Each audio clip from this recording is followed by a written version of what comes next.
Yo, let's talk about the shifter.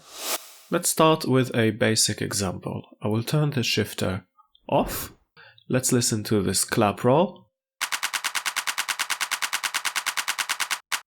I'll turn it back on. You can press A on your keyboard to open the automation lane, or alternatively you can click here.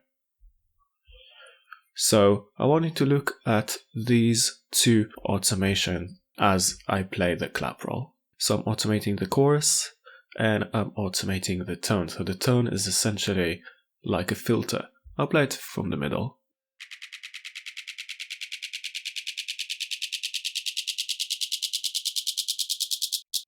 Really nice pitch shifting effect on clap rolls. It works really well.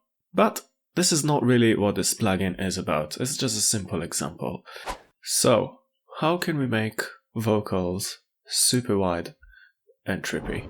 Let's listen first of all to the vocal that I have here. We each make meaning in a highly individualized manner, based on our own experiences, which means we don't all share the same universal meaning for any given word. So the most obvious way will be to toggle the wide option on and increase the spread. Let's have a listen. We each make meaning in a highly individualized manner, based on our own experiences. And by the way, this will sound a lot more clearer if you're using headphones. So this makes the vocal wide, but there is another option, and it's my preferred option because it will add a lot of movement into the vocal as well. Plus will make it a lot more wider. So let's toggle the wide option off, and let's talk about the modulation tab. Let's start with a bit more of an extreme example. Let's increase the amount to about 5 semitones. So now you can see we have this blue line right here. This represents the pitch going up and down depending on the amount that we toggled here. So if we listen to it now, we each make meaning in a highly individualized manner. Sounds interesting, but this is not wide. So you can change the spin and notice how we suddenly have a blue line and an orange line. So the blue line and the orange line represents the right and the left channel. So let's decrease a bit the rate so it's not too obvious. And let's play it again. And I want you to notice how the pitch is rising and falling in between the left and the right channel gradually over time. We each make meaning in a highly individualized manner, based on our own experiences, which means we don't all share the same universal meaning for any given word. So it's a bit of an extreme example. Let's put it on 1 semitone. Let's increase the rate just by a bit and listen to this. We each make meaning in a highly individualized manner, based on our own experiences, which means we don't all share the same universal meaning for any given word. For my ears, this sounds a lot nicer than just using the wide option and increasing the spread. Next, let's use this plugin as a creative delay tool. I took the vocal that you just heard, I recorded that into audio, did a bit of chopping, a bit of editing, and now it sounds like this. Individualized manner. Nice. I always like to introduce my sounds, so I took this first bit of the sample, I put it in a granular synth called Pitch Loop 89, and I made this introduction to the vocal. Individualized manner. So if you're not familiar with the Pitch Loop 89, I have another video about it where I go in detail about all the different features of the plugin. So definitely go and watch that. So the next step is, after I added this introduction, I want also to add some sort of a tail so the vocal doesn't end abruptly. So in order to do that, I took the last bit here of this vocal and I copied it into a new channel and I added an instance of Shifter. So let's have a listen first of all to how it all sounds together.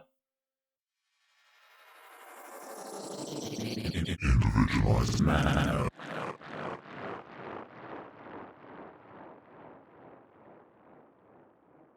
Okay, so let's talk a bit about what's happening in this delay. So I wanted the sound of FM, of frequency modulation, for this delay. And in order to do that, I increased the rate all the way up, added 12 semitones of modulation here, added an envelope follower of 24 semitones. I toggled the delay on, and I increased the feedback. So let's look at another example.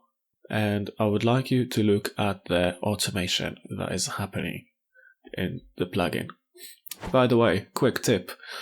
In order to have multiple automation lanes open and saved here every time when you open the automation lanes, so you don't need to go and search for them. So you go to the automation lane which you want to add and you press on the plus button. Go to a different one and press plus again, and now they will be here. And if you want to minimize this, you press H on your keyboard. In order to remove them, click on the minus button. So look at the automation that's happening here. So we have automation on the LFO rate, that's the first lane. We have automation on the dry wet, that's the second lane, and that's just to turn it off in the very end. We have automation on the chorus pitch, it's the third lane, and automation on the feedback on the fourth lane. Let's listen first of all just to the dry version of this vocal. Experience. And then let's listen now in context. We will have a listen with the clap roll and with the kick and bass.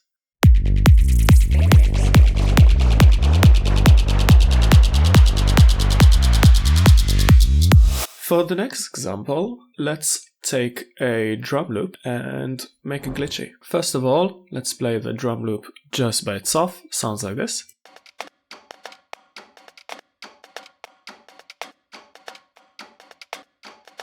So I took the shifter and I put it in an audio effect rack. In order to put any plugin in an audio effect rack, so for example this EQ8, you highlight the plugin and you press Command or Control G. In order to reverse the action, Command or Control Z. So we have here automation on the rate, on the chorus pitch, and on the window. The window is kind of hard to explain, but I can make this plugin really glitchy, which is a really cool feature. So essentially what I'm doing with the rate, and I would like you to look here, is I'm going between one bar, as you can see that's highlighted here, to a half a bar, eighth, and quarter of a bar. So just changing the rhythm as the sample is playing. The chorus pitch starts from 12 semitones and slowly increases to 24 semitones to get a bit of a rising effect in the end. And the window, to add a bit of a glitch, I just automated it here. Let's have a listen from the middle here with the plugin on.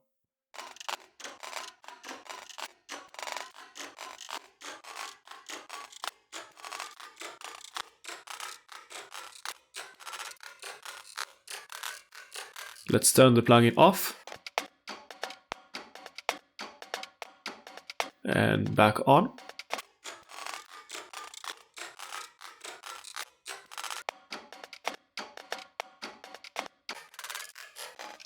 Makes it a lot more interesting, adds a lot of movement. For the next example, we have a very simple synth line which goes like this.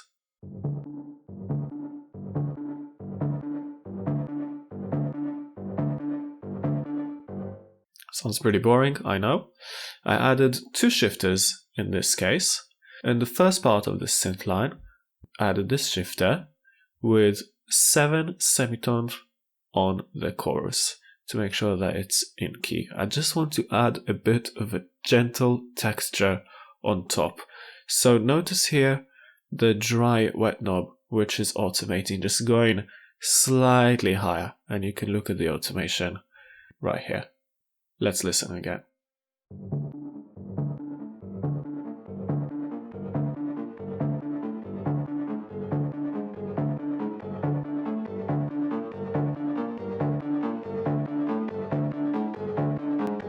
Nice. So we have also a few more things that are happening on the shifter. One semitone in the modulation tab and a bit of delay with very low feedback. For the second part of this lead, which is the same thing, I added another shifter, this time with 12 semitone and 12 semitones of pitch modulation. So what I'm doing here is I'm automating the dry-wet of both shifters. So you can look at this lane, that's the second shifter, and you can look at this lane, that's the first shifter. So let's zoom in and let's have a listen. You can also look here at the dry-wet and the dry-wet here. Let's play it.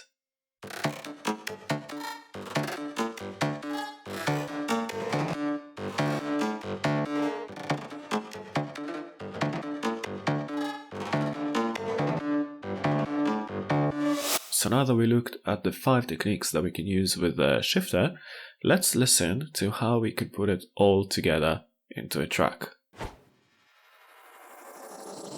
Individualized manner.